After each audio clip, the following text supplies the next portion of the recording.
This module introduces the Enterprise Desktop Support Technician role and describes how an EDST best supports end users, both directly and indirectly, in a Windows client environment. Introduction. The Enterprise Desktop Support Technician, EDST, is to act as an escalation point for problems that help desk personnel can't resolve. It also must support end users directly and troubleshoot problems. However, an EDST's responsibilities involve much more than simply fixing problems. Desktop administrators will frequently work directly with the EDST. Depending on the size of the organization, the administrator might also perform the EDST duties. The goal of this module is to introduce you to the EDST role and describe how an EDST best supports end users both directly and indirectly in a Windows client environment. Objectives. After completing this module, you'll be able to describe the Enterprise Desktop Support Technician, EDST job role. Describe the desktop support environment.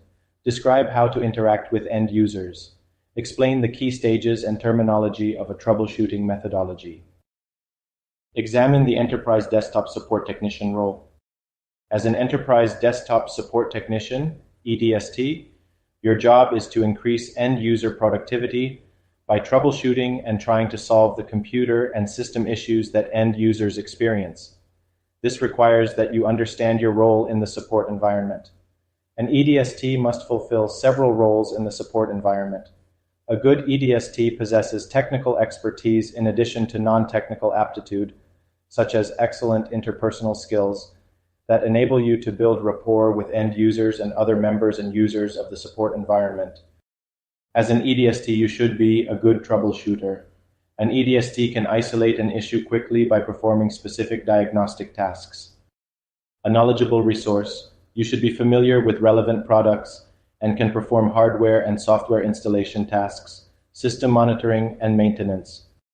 An effective communicator, users may be distressed or upset, and you will need to manage these interpersonal and technical interactions simultaneously and effectively. An information source, even if you do not know the answer, you need to know where to get the answer and when to escalate a problem. Organizations typically structure their technical support into different tiers. The lowest tier typically manages end user issues, and the highest tier responds to the most complex issues. New requests usually are assigned to Tier 1, which most organizations refer to as the help desk. Tier 1 is where personnel categorize end user problems and attempt to resolve them. If Tier 1 help desk staff cannot resolve the request, they typically will follow prescribed guidance within the organization's troubleshooting methodology and escalate the end user's issue to Tier 2 personnel. Examine the desktop support environment. In a corporate support environment, you will encounter three types of networks: workgroups, domains, and cloud-based infrastructure. In all of these environments, end users can share common resources, such as files, folders, and printers.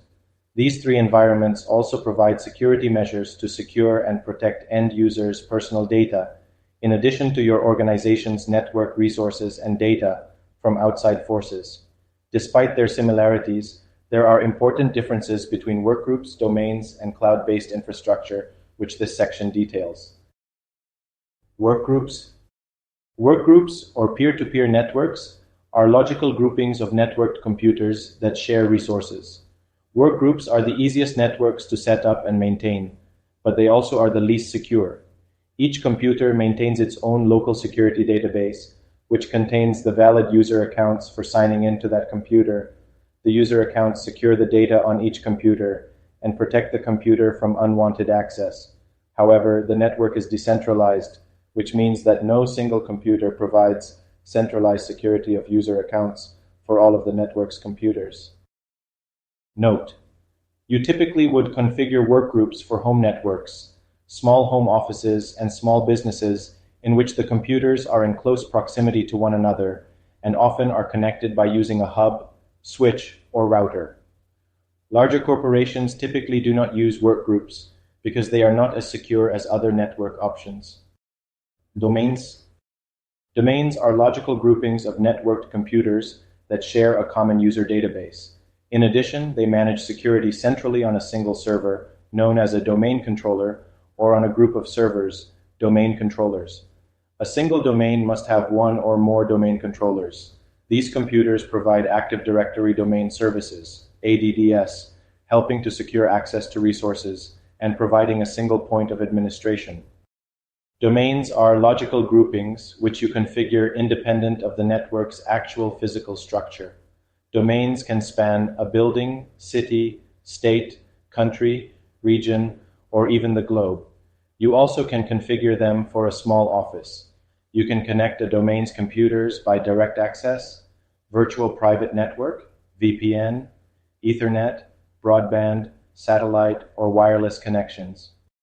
Note: larger companies and corporations typically configure domains because they are the most secure network option. They also are extensible and offer centralized security and management. Smaller companies generally do not use domains because they are more expensive and require more attention than workgroups. Cloud-based infrastructure and services. Many organizations choose to implement part or all of their network infrastructure, apps, and services in the cloud. When providing support to your users, you might begin to encounter cloud-based infrastructure and services if you have not already. Note: some organizations extend to the cloud by using a hybrid model, which means that they shift some elements of their apps and infrastructure to the cloud. For example, in a hybrid Exchange environment, an organization will maintain its on-premises Exchange server while also using Exchange Online in Microsoft 365. Microsoft provides a number of cloud-based apps and services, including Microsoft 365. Microsoft 365 delivers online versions of the Office applications and online business collaboration tools. Creating and managing Microsoft 365 accounts and apps is a common task for Tier 1 help desk staff and a Tier 2 EDST. Microsoft Azure. This is a public cloud environment, and it provides a collection of Microsoft cloud services that you can use to build and operate cloud-based apps and information technology IT infrastructure. Note: a global network of data centers host Azure services. Microsoft technicians manage these data centers 24 hours a day, 7 days a week. Azure offers a 99.95% availability SLA for computing services. Azure services allow you to create and operate cloud-based apps when you use a wide range of commonly used tools and frameworks. Host workloads in the cloud infrastructure that comprise virtual machines and virtual networks. Integrate cloud services with on-premises infrastructure.